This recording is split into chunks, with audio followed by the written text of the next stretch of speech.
Hey, I'm Nate Savage. And I'm Chelsea Amber, and if you are anything like most guitar players, often you may sit down to practice and then feel like you just piddled away your practice time and didn't really get anything done. I never do that. My practice time is always 100% Guilty! effective. Yeah. And it's because of this thing right here.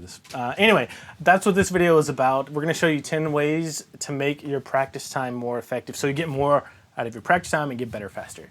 Before we get into it, head to guitarfam.com/practice plan where you can sign up for the Guitar Fam practice plan. And it's a 5-lesson mini course where we'll help you build your own customized, effective, and dynamic practice plan. And it's kind of a really more detailed version of all the points that we're going to hit here. The first way to make your practice more effective is to set SMART goals. I can't tell you how many times, and this is the case with maybe 90 or 95% of the students that I do one-on-one lessons with, I ask them, well, first of all, they say, hey, I'm frustrated, I'm not making the progress that I want. And then I ask them, well, have you set any really concrete goals that you want to accomplish on the guitar that are really specific?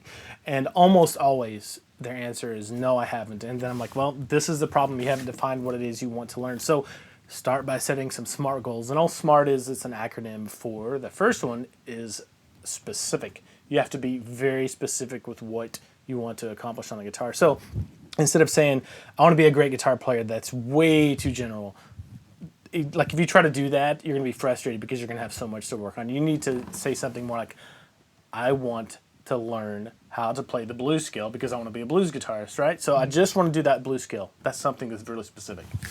Yeah, and then the M stands for measurable. So how do you know when you've accomplished the goal?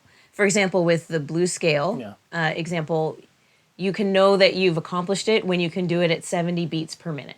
The next point, the A, is for attainable, and that's, if you're just starting on the guitar, you don't want to set the goal to become like Stevie Ray Vaughan and play, Pride and Joy. That's way, way too out there. You want to set something that's attainable for yourself, and this idea of, just setting a goal to where you can play through the minor pentatonic scale or the blues scale is something that's very attainable for someone who's newer to the guitar. Yeah, next is R, and that's relevant. So it's just to make sure that what you're practicing is actually getting you closer to your goal. So if you want to be a blues player, then maybe practicing a fingerstyle exercise isn't going to be the right fit for you. And the last one, I think this is the most important one because you can do all the other ones, and if you don't do this last one, none of the other stuff really matters, and that's time-bound. The T is for time-bound. That just means put deadlines on your goals, or you might be working on them forever and never make any progress. So do yourself a favor and set 2 to 3 SMART goals and work on them in the practice time that you have.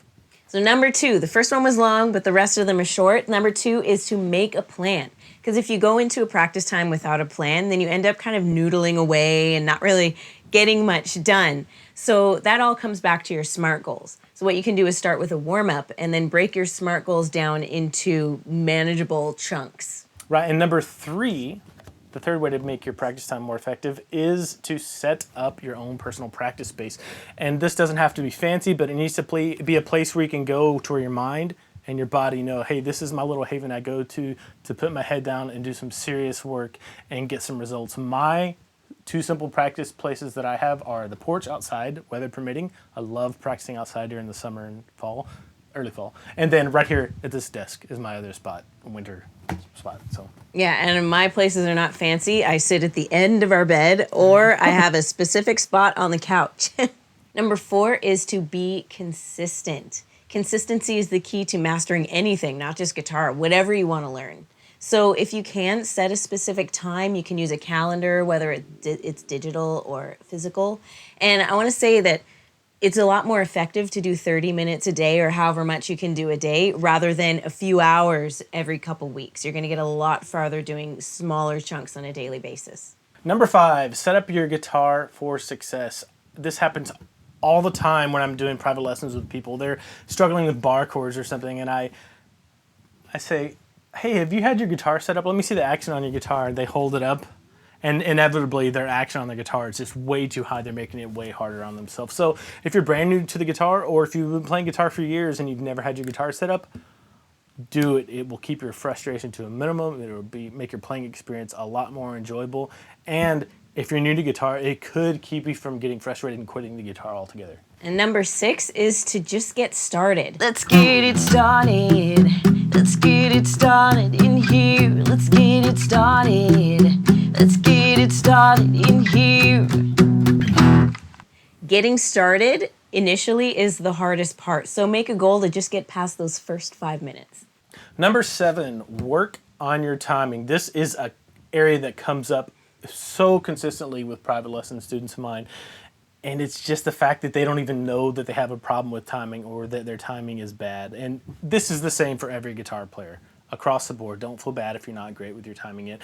But putting in the work at the beginning or end of each practice session, just 5 minutes to work on your timing can help a lot. And if you don't think you have a problem with your timing or you're not even aware of it, then I can almost guarantee that you do.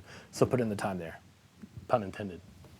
Number 8 is to aim for high quality practice. So it's good to be consistent and to have a practice schedule and a plan, but if you're practicing the wrong thing by letting mistakes slide, like making the wrong thing the habit, or if you're practicing in a really distracted area, you've got the TV on, you're checking your phone, you've got your computer on. This one is guilty. My iPad's sitting on the floor, so. When you practice that way, you're really only going to get like maybe 5 or 10 minutes of effective practice time within a 30-minute session. And think about that. If you're only getting 10 minutes out of a 30-minute practice session and you've been playing the guitar for 3 years, or let's say you've been playing let me put it another way. It's going to take you 3 years to get as good as you could have in 1 year if you make all of your practice time, your whole 30 minutes, super effective. If you're only getting 10 minutes out of a 30-minute practice session, it's going to take you 3 years to get to where you would have in 1 year. Number 9, make sure to practice things that you're actually going to use in your day-to-day musical life. You can have all the chops and technique in the world, but if you can't play through a song all the way through from beginning to end, what good is it? So make sure everything that you practice is pointing to what your musical goals are, like whether you want to just be able to sit down and play this one particular song, if you want to jam with your wife and play some live shows, or if you just want to jam with your friends and have fun in kind of a band setting. Yeah, and actually one idea, so if you don't have a place to use the things that you're learning, you can make a goal to learn a song and then post it in the Guitar Fam forum. Yeah. So I think that would be a great thing. We'd love to hear from you. This last one, number 10, is Chelsea's favorite. Yes. Number 10 is to check your mindset. Henry Ford said, whether you think you can or you think you can't, you're right. So your thoughts end up being a self-fulfilling prophecy, and people hold themselves back by not believing that they can be great guitar players. I also want to encourage you, avoid the comparison trap. Avoid beating yourself up if you miss a day with practicing. Just relax and enjoy the journey. Number 11 is a bonus one, and it's really important because it can literally salvage and save your practice time, your practice routine that you have, and that is to make sure to do something fun and just goof off at the end of your practice session. That's going to do a couple things for you. Number 1, it's going to separate that goof off time, which we all love and want to do on the guitar, from your practice time that's designated to make progress and be really productive. And it's going to ensure that you have time to do something fun, which is all why we all started to play the guitar anyway. So make sure to put in some time, schedule some time for just goof off noodling. Yeah. Well, that's it. So make sure to go to guitarfam.com/practice plan, where you can sign up for our complimentary Guitar Fam practice plan. And it's a mini 5-lesson course to help you build your own customized practice plan. Thanks for watching. Don't forget to leave your thoughts and tips for creating effective practice routines in the comments below. I'm sure people would really appreciate hearing from you. And also, if you know someone that's struggling with progressing on the guitar, share this video with that one person and they will thank you. We'll see you later.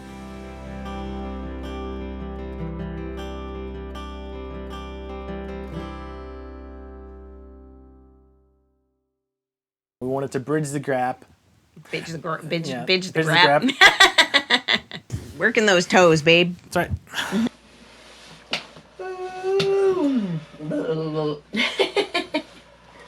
We got that on camera. You're not allowed to use that. You're not allowed to use that. I will be so angry. I'm smiling, but I will be angry. Let's get it started. Let's get it started in here.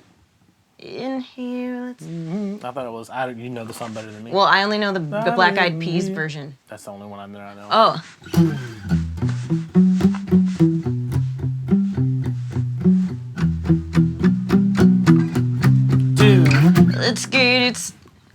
I'll count it. 1, 2, 3. Let's get it started. Let's get it started in here. Let's get it started. Let's get